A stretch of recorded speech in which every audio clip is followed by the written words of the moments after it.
बिस्मिल्लाहिर्रहमानिर्रहीम। अस्सलाम वालेकुम। मेरा नाम है इरफान रज़ा और मैं आपको एमएससी मैथमेटिक्स का सब्जेक्ट मैथमेटिकल मेथड जो है पढ़ा रहा हूँ।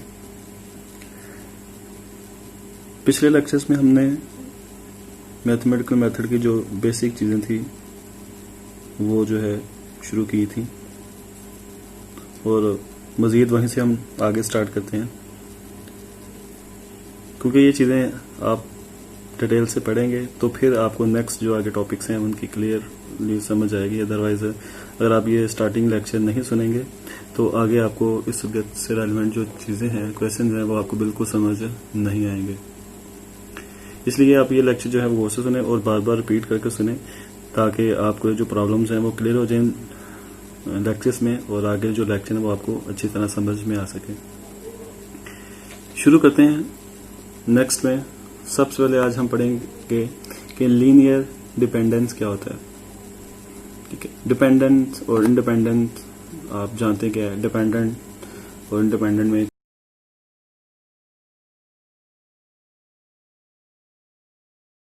जो है अगर स्टडी जो कर रहे हैं उनके जो है ड्यूज है वो सारे अपने पेरेंट्स से ले रहे हैं और उनसे सारा खर्चा लेते हैं, तो मतलब है कि आप जो है वो डिपेंडेंट है अपने पेरेंट्स के।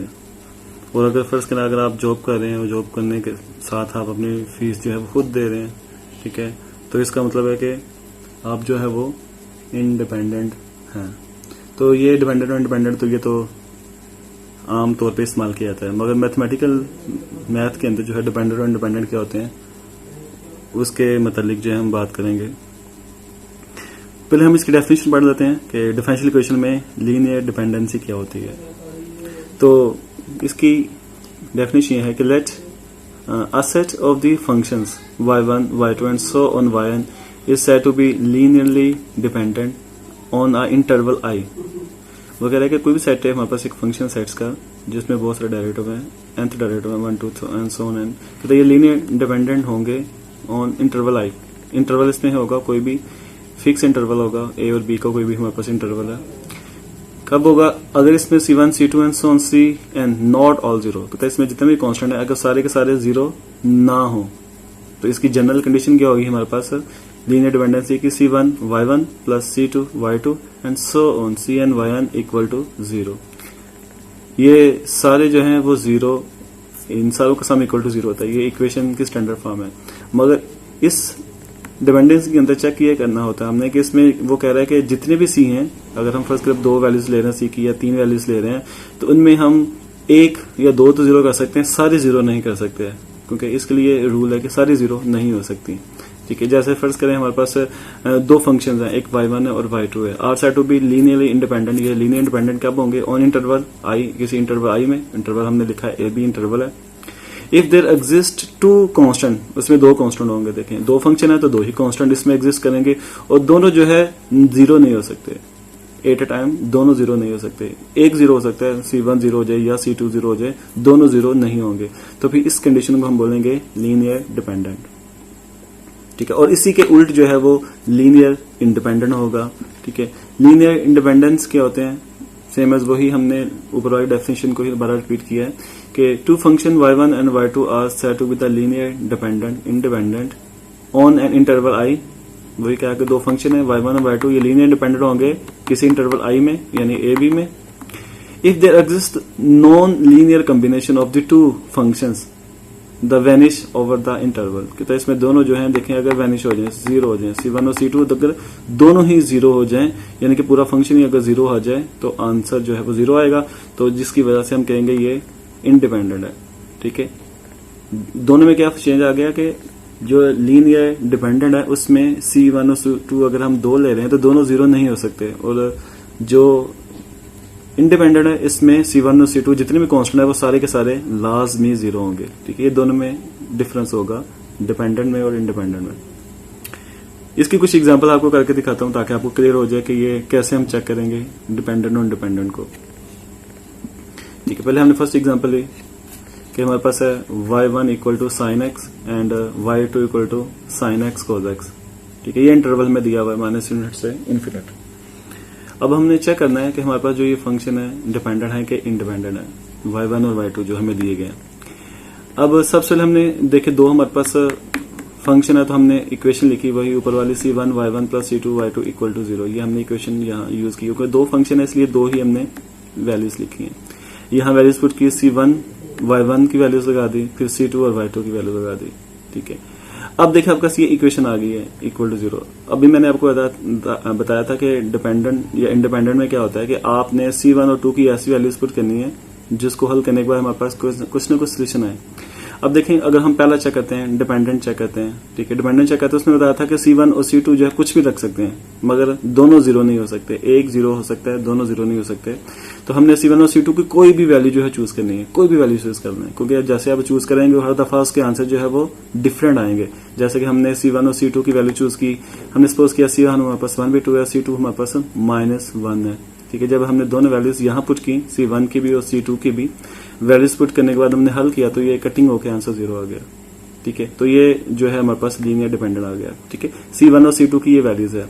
अगर हम C1 और C2 की वैल्यूज जो है वो चेंज कर देंगे तो फिर हमें पता चलेगा वो डिपेंडेंट है कि इंडिपेंडेंट है।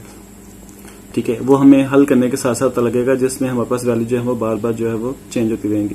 ठीक है, अगर हम C1 और C दोनों की वैल्यू 0 पुट कर देते हैं, ठीक है, जब दोनों की वैल्यू 0 पुट कर देंगे तो ज़ाहिर है वो क्या आ जाएगा, वो तो डिपेंडेंट आ जाएगा। ठीक है, तो हम दोनों को अलग अलग जो है वो वैल्यूज चूज कर देंगे कि हमारे पास जो फर्स्ट वैल्यूज है उसमें हमारे पास देखिए C1 हमने 1/2 लगा दिया और C2 जो है वो -1 लगा के हमें चेक किया था। इस तरह अगर हम C1 और 2 चेंज भी करके बार बार हल करें तो हमारे पास जो वैल्यूज है वो आंसर मुख्तलिफ आएंगे, क्योंकि हमने C1 और 2 मुख्तलिफ चूज कर रहे हैं। तो हमने जो चूज करना है उसके मुताबिक हमने हल करना है। ठीक है, और जो दूसरा इंडिपेंडेंट होता है उसको आप देखें, आपको खुद ही पता चल जाएगा, उसमें आप कोई वैल्यू चूज कर ही नहीं सकते C की। ठीक है, जिसकी वजह से हमें उस क्वेश्चन में आंसर जो है वो 0 ही जाएगा C का। उसकी कंडीशन ही ऐसी होगी जैसे हमारे पास y1 = 2 है और y2 = t² है। ठीक है, अब हमने ये दो फंक्शन लिया अपनी तरफ से t और t²। अब हमने देखे दो फंक्शन लिए हैं तो इसको चेक करना है कि डिपेंडेंट है कि इंडिपेंडेंट है। तो हमने क्या किया, फार्मूला यूज किया C1 y1 plus C2 y2 equal to 0 का। यूज करने के बाद हमने यहाँ C1 और C2 इक्वल जब 0 आ गया तो अब देखें इसकी वैल्यूज लगा दी, y1 की t है और y2 की t² है, दोनों की वैल्यूज पुट कर दी। अब देखिए आप C की कोई भी वैल्यूज पुट करें, कोई भी आर्बिट्ररी कांस्टेंट यहाँ पुट करें तो आप जानते हैं कि ये कभी 0 नहीं हो सकते।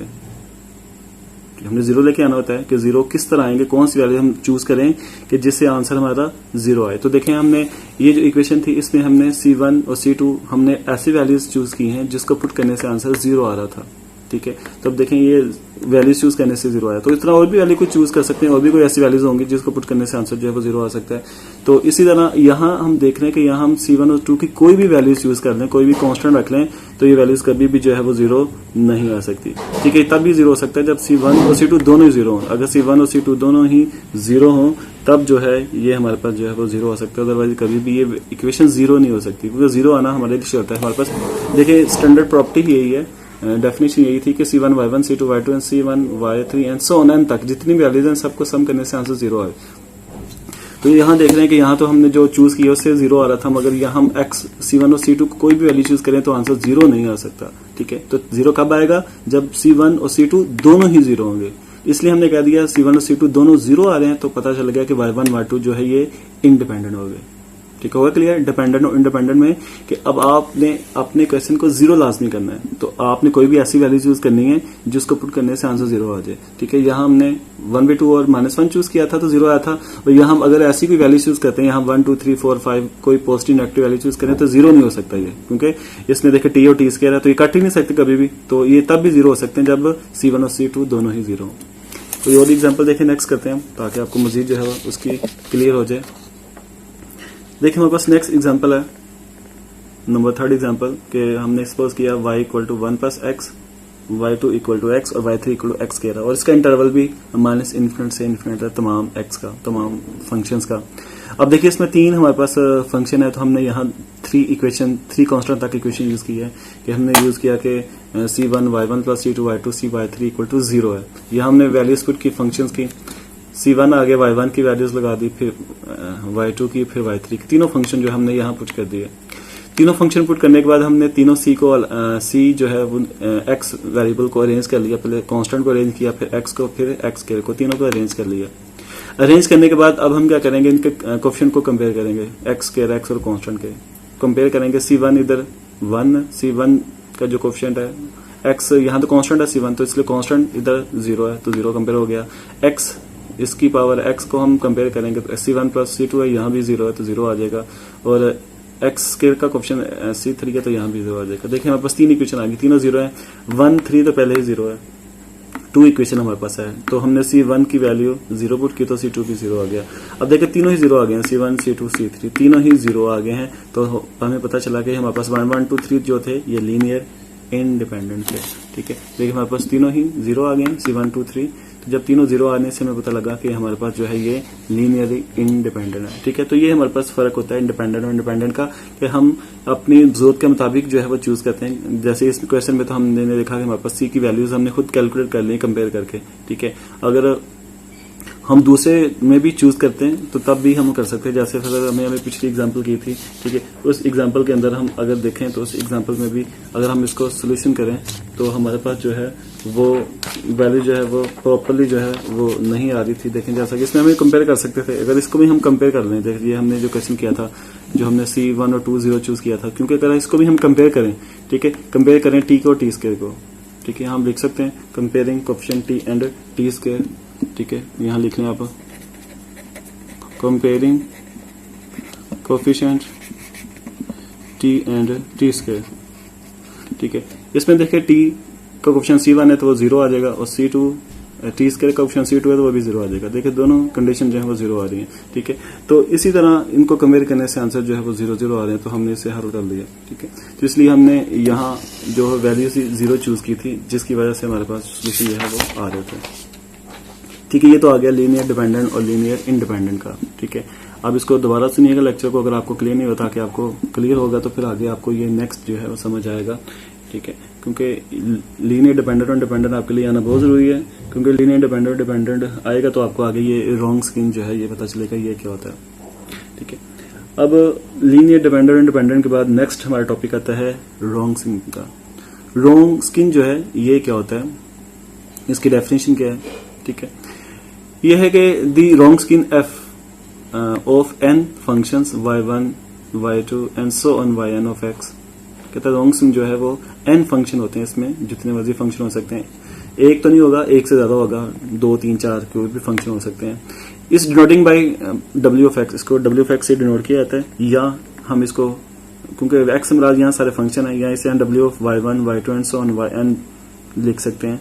And is defined by determinant, और इसे डिफाइन किया जाता है एक डिटर्मिनेंट के साथ। ठीक है, ये इसका डिटर्मिनेंट, इसका फॉर्मूला है। फॉर्मूला क्या है कि जितने भी फंक्शन है वो फर्स्ट रो में आ जाएंगे। ठीक है, फिर जितने भी फंक्शन है उसका फर्स्ट डेरिवेटिव जो है वो सेकंड रो में आ जाएगा, उसका सेकंड डेरिवेटिव जो है वो थर्ड रो में आ जाएगा। इस तरह ये डेरिवेटिव जो है वो चलते रहेंगे, और लास्ट जो है वो y1 n-1 y2 n-1 and so on yn n-1 तक इसके डेरिवेटिव जो है वो चलते रहेंगे। ठीक है, जितने फंक्शन है उतने हमें डेरिवेटिव लेना है। अगर आपके पास 2 फंक्शन है तो हमने सिर्फ 2 डेरिवेटिव यहां तक ले लेना है, ये इतना आ जाएगा। अगर 3 फंक्शन है तो 3 डेरिवेटिव, 3 रो और 3 कॉलम यानी कि उसके बन जाएंगे। 3 डेरिवेटिव तक हम ले लेना है, y की वैल्यूज आ जाएंगी, y सिंगल डैश आ जाएंगे, y डबल डैश आ जाएंगे। तो देखिए 3 रोज तक लेंगे, यानी जितने हमारे पास फंक्शन है उसके मुताबिक हमारा डिटर्मिनेंट जो है वो बढ़ता रहेगा। अब रॉन्ग स्कीम काम क्या करता है, इसका क्राइटेरिया क्या है, इसको सॉल्व करने का इसका रिजल्ट जो है वो कैसा आता है, उसके मुताबिक हम पढ़ते हैं, फिर हम इसके कुछ एग्जांपल जो है वो डिस्कस करेंगे। अच्छा जी, नेक्स्ट है हमारे पास criterion for linear dependency function. इसका क्राइटेरिया क्या है कि इसे हम कैसे चेक करते हैं कि ये फंक्शन जो है कैसे हल किया जाएगा। इसके 2 रिजल्ट हैं। ठीक है, पहला रिजल्ट हमने पढ़ा कि 2 solution of y1 and y2 हमने सपोज किया, फिर 2 का नाम ले रहे हैं, 2 से ज्यादा भी हम बात पढ़ेंगे, अभी सिर्फ 2 के लिए पढ़ रहे हैं कि 2 फंक्शन है y1 और y2। अगर फंक्शन है तो इसकी इक्वेशन किस फॉर्म में होगी, इसकी इक्वेशन आप जानते हैं आएगी a of naught x y double dash plus a of 1 y dash plus a 2 y equal to 0। ठीक है, ये हमारे पास इक्वेशन जो है इसकी आएगी इस तरह। क्योंकि हमारे पास 2 फंक्शन है तो डबल डेरिवेटिव भी आएगा। ठीक है, डबल डेरिवेटिव जो इक्वेशन होती है वो हमारे पास आ जाएगी। ठीक है, और इसमें yn नॉट इक्वल टू 0, यानी कि हमारे पास जो yn है वो 0 नहीं होना चाहिए, और कोई भी इंटरवल होगा हमारे पास जो a b का।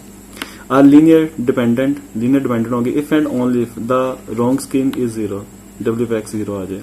ठीक है, वो कह रहा है कि इसमें क्या होगा कि 2 फंक्शन है, 2 फंक्शन में हमने इसे सॉल्व करना है, और अगर उसका आंसर 0 आ गया, ठीक है, अगर उसका आंसर 0 आ गया तो उसे बोलेंगे लीनियरली इंडिपेंडेंट। ठीक है, इसे लीनियर डिपेंडेंट का नाम दिया जाएगा।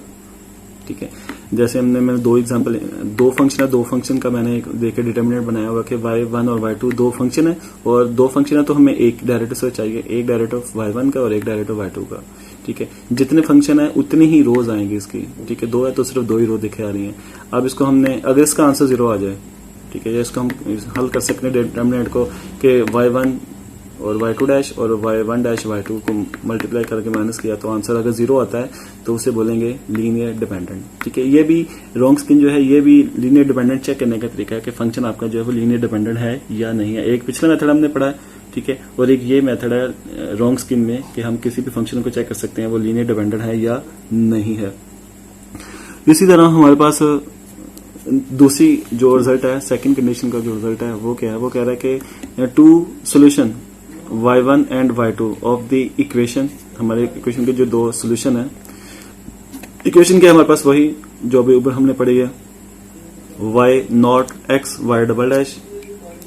ठीक है, डबल डेरिवेटिव के साथ कोई x का फंक्शन है, फिर a1 of x y dash आ जाएगा और फिर a2 of x y equal to 0 आ जाएगा। ठीक है, तो ये फंक्शन इक्वल टू 0 है, ये हमारे पास एक सेकंड ऑर्डर डिफरेंशियल इक्वेशन है। ठीक है, जैसे इसमें ऊपर हमने पढ़ा था, ऊपर भी देखें हमारे पास दोनों का एक ही मेथड है, बस थोड़ा सा ये फर्क है डिपेंडेंट और इंडिपेंडेंट का बताना आपको कि देखें इसमें भी हमारे पास सेकंड ऑर्डर डिफरेंशियल इक्वेशन है और यहाँ भी इक्वेशन वही है। हमने दो फंक्शन लिया तो सेकंड ऑर्डर ही बनेगी, अगर जितने फंक्शन लेंगे उतने ऑर्डर इसकी डिफरेंशियल इक्वेशन बन जाएगी।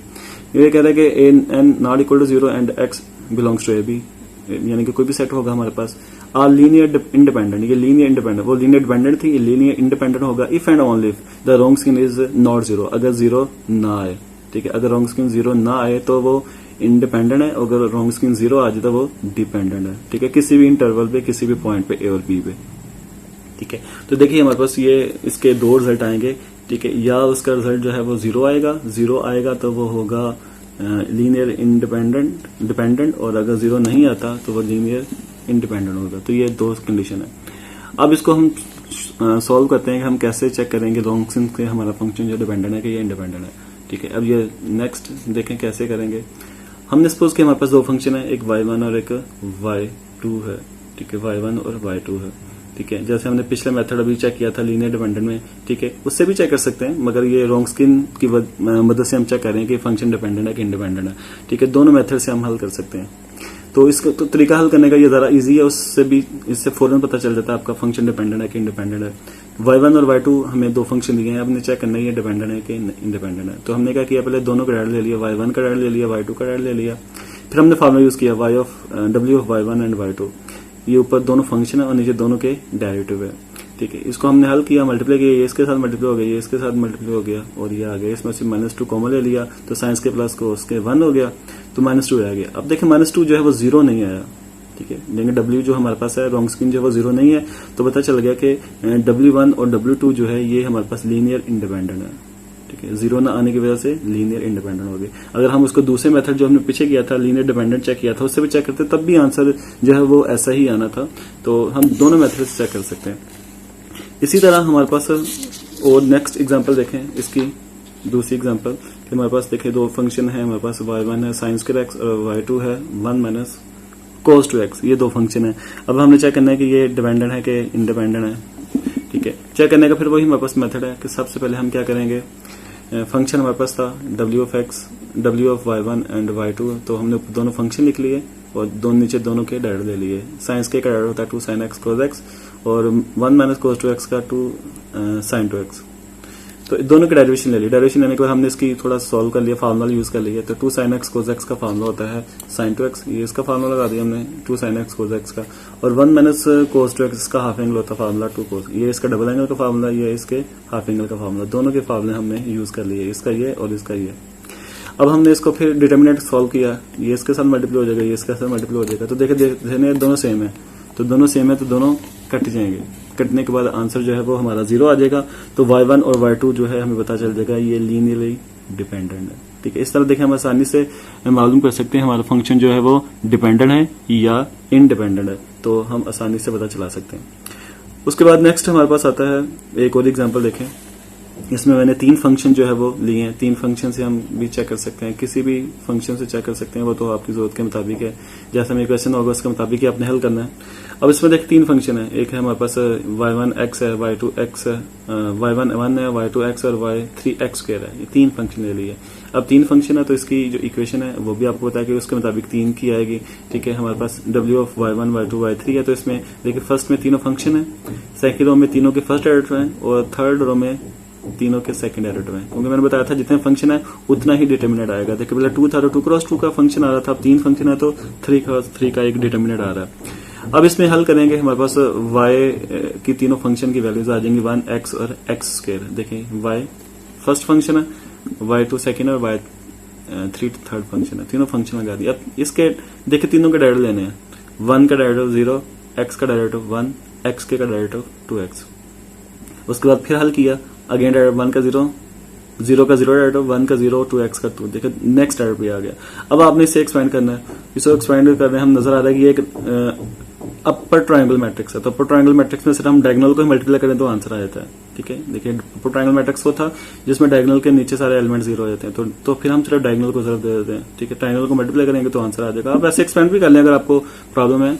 तो ये प्रॉपर्टी बता रहा हूँ कि तीनों डायगोनल को मल्टीप्लाई करने से आंसर आ गया, 2 आंसर आ गया। अब जब 2 आंसर आया, 0 नहीं आया, तो मतलब है कि इसमें जो तीनों फंक्शन है ये लीनियरली इंडिपेंडेंट है। ठीक है, तो ये हमारे पास मेथड होता है डिपेंडेंट और इंडिपेंडेंट फंक्शन को चेक करने का कि कौन सा फंक्शन डिपेंडेंट है और कौन सा फंक्शन जो है वो इंडिपेंडेंट है। तो इस तरह हमने 2 मेथड पढ़ लिए हैं डिपेंडेंट इंडिपेंडेंट चेक करने के। एक तो पहले पढ़ा डायरेक्ट मेथड, हमने पढ़ा कि डिपेंडेंट और इंडिपेंडेंट को जो है वो उसकी डेफिनेशन मेथड से कैसे चेक करते हैं, और ये रोंग्स्किन मेथड से कैसे हम इसको चेक करते हैं, वो भी हमने पढ़ लिया। ठीक है, इसका अब हम एक क्वेश्चन करते हैं जो डिटेल के साथ के रोंग्स्किन का क्वेश्चन हमें आएगा किस तरह, और हम उसको क्वेश्चन कैसे जो है पिक करेंगे, उस क्वेश्चन में क्या क्या हमें पूछा होगा उसके मुताबिक। तो फिर हम अपना लेक्चर जो है खत्म करते हैं। इसमें एक डिटेल के साथ क्वेश्चन देख लें कि क्वेश्चन पूरा एग्जाम में कैसे देगा हमें।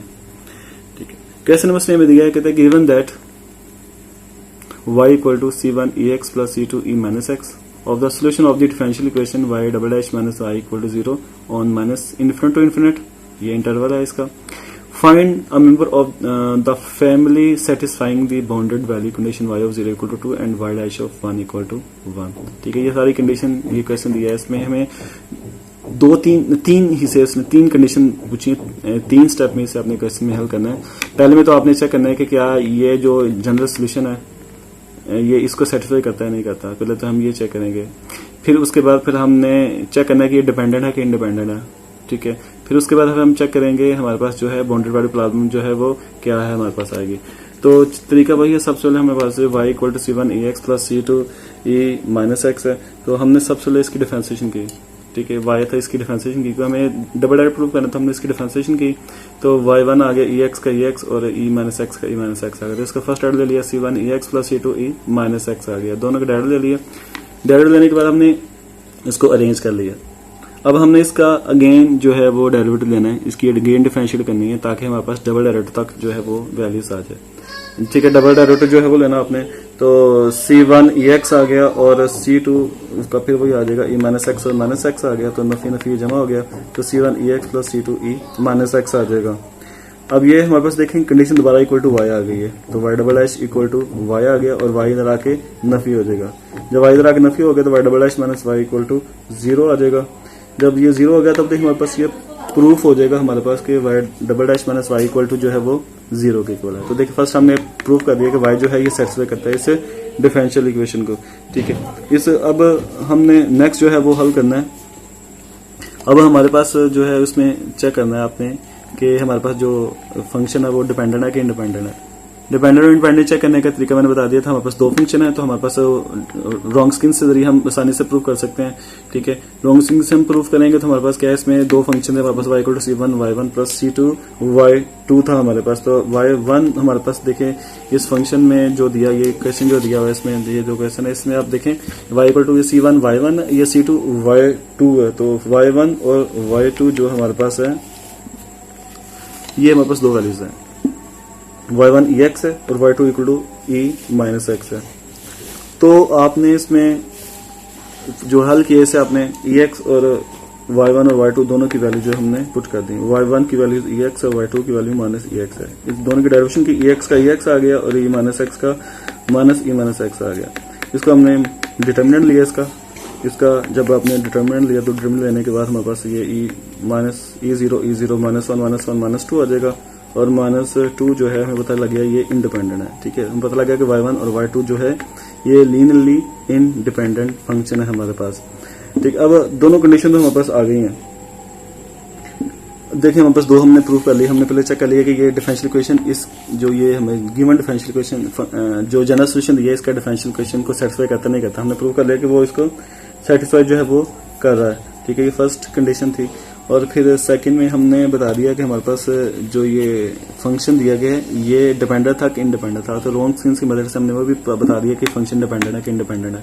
ठीक है, अब वो बाउंडेड वैल्यू कंडीशन भी इसने में दी हुई है। देखिए बाउंडेड वैल्यू कंडीशन हमें दी हुई है, आप देख रहे हैं हमारे पास ये y of 0 equal to 0 y dash of 1 equal to 1 है। देखिए ये दोनों डिफरेंट है, ये 0 है ये 1 है। ठीक है, तो ये बाउंडेड वैल्यू कंडीशन है। अब चेक करना है कि बाउंडेड वैल्यू कंडीशन को सेटिस्फाई करता है कि नहीं करता। तो वहां से आप देखिए कांस्टेंट निकालेंगे, अब देखेंगे चेक करेंगे हमारे पास, फिर पता लगेगा हमें। तो हमने क्या किया, सबसे पहले हमने अब वैल्यूज जो है वो ली, कंडीशन ली हमारे पास वो। अब हम चेक करेंगे बाउंडेड वैल्यू कंडीशन को। तो हमारे पास y of 0 इक्वल टू 0 है और y of 1 जो है वो इक्वल टू 1 है। अब हमारे पास फंक्शन जो था वो हमें गिवन है y equal to c1 ex plus c2 e minus x था। तो हमने x और y की वैल्यूज पुट की। ठीक है, x की 0 y की 0, तो x और y दोनों की आपने यहाँ 0 पुट की। 0 पुट की तो e0 1 हो जाएगा, यहाँ भी e0 1 हो जाएगा। तो ये इक्वेशन एक आ जाएगी c1 plus c2 equal to 1। अब दूसरी कंडीशन लगाते हैं। दूसरी कंडीशन क्या है हमारे पास है कि y डैश 1 इक्वल टू 1 है। y डैश डायरेक्टर है तो डायरेक्टर की ये है फार्मूला हमने ऊपर निकाला था डायरेक्टर का कि y डैश इक्वल टू, इसका डायरेक्टर लेने से ये आंसर आ जाता है c1 ex और minus c2 e minus x, दोनों के डायरेक्टर भी इसका डायरेक्टर ले लिया आपने। इसका डायरेक्टर लेने से जब ये इसमें भी हमने देखे सेकंड कंडीशन x की कीमत हमने पुट करनी है 1 और y की कीमत पुट करनी है। तो x और y की आपने वैल्यू जो है वो भी पुट कर देनी है। ठीक है, x की वैल्यू और y की वैल्यू जो पुट करेंगे तो हमारे पास वहां से सेकंड इक्वेशन जो है वो बन जाएगी। ठीक है, जब सेकंड इक्वेशन बन जाएगी तो फिर हम उसको मजीद जो है आगे सॉल्व करेंगे तो हमें पास जो है लास्ट से आंसर जो है वो हमारे पास निकल आएगा। ठीक है, तो हमने लास्ट में इसके सोल्यूशन जो है वो निकाल देना है तो हमारे पास जो है वो उसका वैल्यूज आ जाएंगी। ठीक है, तो c1 और c2 की आपने वैल्यूज इस तरह निकाल लें। ठीक है, y1 और y2 की जो वैल्यूज है वो भी पुट करके इसमें हल कर लें तो हमारे पास जो है वो इसका सोल्यूशन आ जाएगा। इसी तरह आप लास्ट पे c1 और c2 की वैल्यूज यहाँ पुट कर देंगे। c1 और c2 की जब वैल्यूज आप पुट करेंगे तो हमारे पास उसका फाइनल सोल्यूशन आ जाएगा।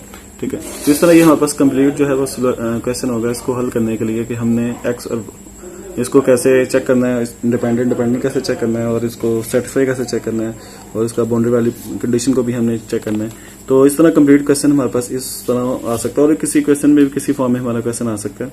तो आप उस क्वेश्चन को कंप्लीट जो है इस मेथड से चेक कर सकते हैं, बारी बारी स्टेप बाय स्टेप उसे हल करते जाएं तो आपको इजीली क्लियर हो जाएगा कि आपने इस क्वेश्चन को कैसे सॉल्व करना है।